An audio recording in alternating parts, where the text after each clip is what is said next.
Doctor గారు ఇప్పుడు ఇంట్లో నూకలు జావని, చోడు జావని, రాగి జావని ఇప్పుడు ఇదివరకు మనం చిన్నప్పుడు తాగేవాళ్ళం.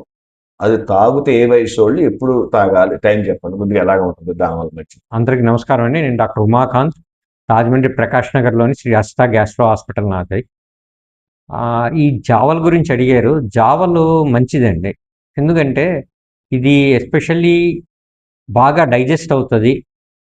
తర్వాత దాంట్లో కొద్ది సాల్ట్ అవి యాడ్ చేయడం వల్ల ఎలక్ట్రోలైట్స్ అవన్నీ రీప్లేస్మెంట్ వస్తుంది, వాటర్ రీప్లేస్మెంట్ వస్తుంది, అబ్జార్ప్షన్ బాగుంటుంది.